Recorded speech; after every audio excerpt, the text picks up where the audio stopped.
Olá, pessoal, tudo bem? Eu sou a Ana do Portal da Cidade e hoje eu estou aqui com a psicóloga Gabriela Badoco, que vai contar um pouquinho para nós sobre algumas dicas de volta às aulas para as crianças, adolescentes e para os pais.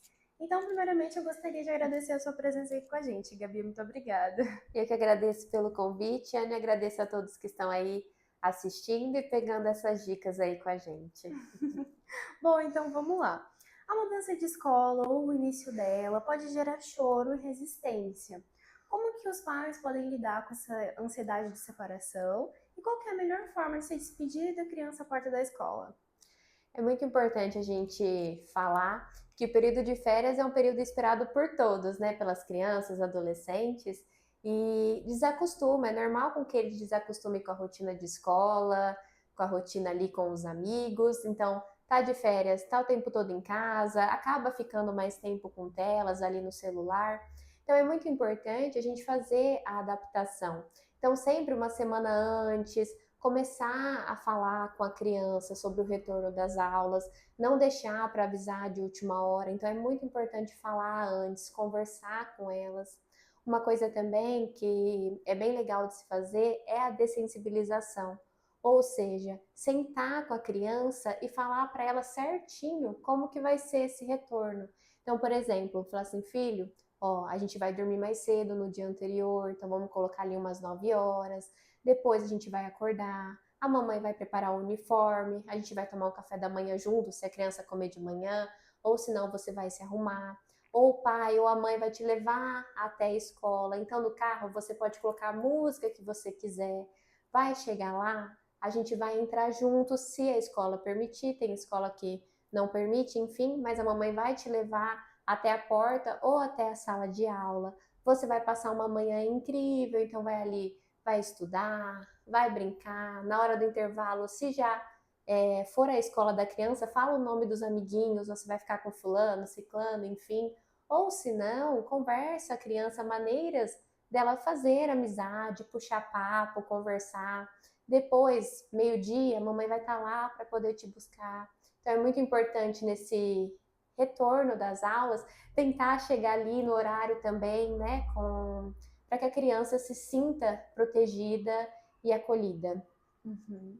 Bom, e durante as férias, como você já Uhum. comentou, né, o sono dá uma Uhum. desregulada, principalmente com o maior uso de telas. Como que os pais podem trazer para essa rotina, né, uma rotina melhor, sem que gere traumas? É muito importante, né? Sempre uma semana antes, um tempinho antes, você ir ali voltando a criança na rotina dela. É comum escutar os pais falarem, a criança, né, nesse período de férias, dormir mais tarde, até porque não tem ali a rotina da escola, enfim. Então é importante, se a criança nas férias está indo dormir meia-noite, que eu escuto muito aqui que as crianças estão indo dormir tarde. Então vai, fala assim, não, hoje a gente vai deitar mais cedo. Então a gente deita ali umas 11h30, 11 horas. É importante tentar tirar o celular nesse período, até porque se a criança fica o tempo todo mexendo no celular antes de dormir, o sono não vai vir, né? Então assim, por mais que a criança esteja cansada, ao estar no celular é estímulo, vai só aparecer vídeos que ela gosta. Então até que ela desligue o celular para poder dormir, demora bastante. Então vai lá, tira um tempinho, tira o celular antes e vai cada vez voltando a essa rotina. Mas é muito importante fazer esse preparo sempre uma semana antes. Uhum. E até, você tinha comentado na primeira pergunta, eu esqueci, uma coisa muito importante para se fazer nesse retorno, que a gente sabe que tem crianças que mudam de escola, tem a ansiedade de separação, então não quer se separar dos pais, tem algumas estratégias que são legais, como por exemplo, colocar bilhetinhos na lancheira, ou em caso de crianças pequenas, tem uma estratégia super legal, que é você desenhar um coração tanto no pulso da criança quanto no pulso da mãe. Eu falo assim, filho, toda vez que você sentir saudade da mamãe ou do papai, você aperta, que a mamãe também vai estar sentindo daqui. Mas para que a criança se sinta acolhida, não se sinta, né, abandonada, que muitas vezes ela acaba se sentindo ao ser deixada na escola, mas é normal, que se acostuma ali com as férias, em ter os pais, que é uma proteção o tempo todo. Uhum. Bom, e muitos adolescentes têm o medo de voltar, de encontrar os amigos, ou também de não pertencer a algum Uhum. grupo, né? Como que os pais podem perceber que se é apenas uma timidez do adolescente ou se ele está passando por uma situação de exclusão ou bullying? É muito importante a gente observar qual que é o comportamento do meu filho. Ele é um pouquinho mais tímido ou não? Ele conversa, fala bastante. Então, se o adolescente ou a criança, né, ele tem uma alteração ali de comportamento, então, um adolescente que antes não era mal-humorado, de repente aparece ali super mal-humorado, com aquelas famosas patadas que a gente fala, né, mas que não é algo normal dele, é muito importante ficar em alerta. Ou se o adolescente começa com comentários que antes ele não tinha, por exemplo, ninguém gosta de mim, ou eu não gosto do meu corpo, esse meu cabelo ele não é legal. Então, se ele começa com esses tipos de frases, é legal você reparar, ver o que está acontecendo.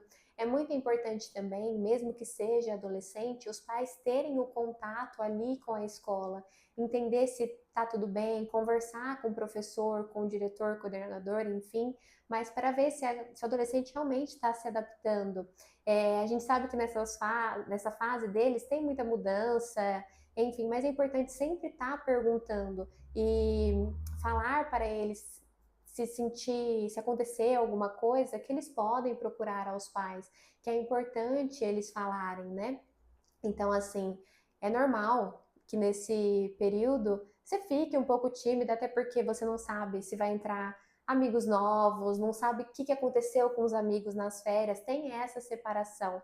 Então, se ali durante a primeira semana ele ficou mais tímido, ficou mais retraído, mas depois passou, ok, a gente coloca como uma timidez que é normal, mas agora se esse comportamento continua, ele está cada vez mais mudando de humor, alterou o apetite, ele chegou com alguns comentários, ou chegou às vezes com algumas marcas, coisas que ele não tinha antes, está tentando se esconder, é legal ficar atento e procurar a escola para poder conversar. Uhum.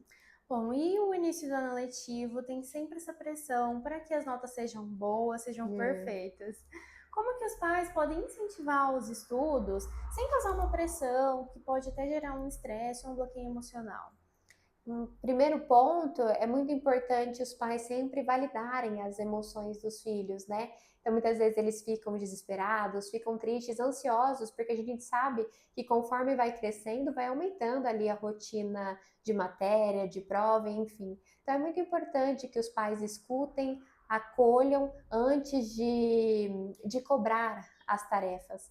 Mas é muito importante também que ali em casa as crianças, adolescentes tenham uma rotina de estudo. Então, eu estudo de manhã, por exemplo, eu vou chegar em casa, eu vou almoçar, eu vou descansar um pouquinho. Nesse dia eu não tenho atividade extracurricular nenhuma, então eu vou ter um tempo ali, das 2 às 3, vamos colocar assim, eu vou fazer a tarefa de casa. Se os pais trabalham fora, deixa combinado com o filho, ó, se ele já conseguir fazer a tarefa sozinho, esse é seu horário. Se ficar alguma dúvida, você tira comigo à tarde. Vamos estipular um horário para a gente tirar quando o pai ou a mãe retornar? Ou se a criança precisa dos pais, né? Às vezes é menorzinha, precisa dos pais para poder fazer a tarefa. Então deixa sempre um horário ali para que eles possam fazer juntos. E aí nisso vai implementando a rotina de estudo na criança, né? E também para que não fique algo pro, por exemplo, tem tarefa para o dia anterior, só que às vezes o professor passou antes, então para que não fique algo para em cima da hora, para que o estudo da prova não fique para em cima da hora também. O estudo ele tem que ocorrer todos os dias, então sempre ter ali uma horinha, e depois a criança ou adolescente vai brincar, vai mexer um pouco no celular, vai fazer as coisas que ele gosta. Uhum. Bom, então já encaminhando para o final da nossa entrevista, eu gostaria de te agradecer mais uma vez. Muito obrigada. Eu que agradeço, Ana, pelo convite. Imagina. E se você gostou dessa entrevista e quer acompanhar mais conteúdos como esse, siga o Portal da Cidade em todas as redes sociais.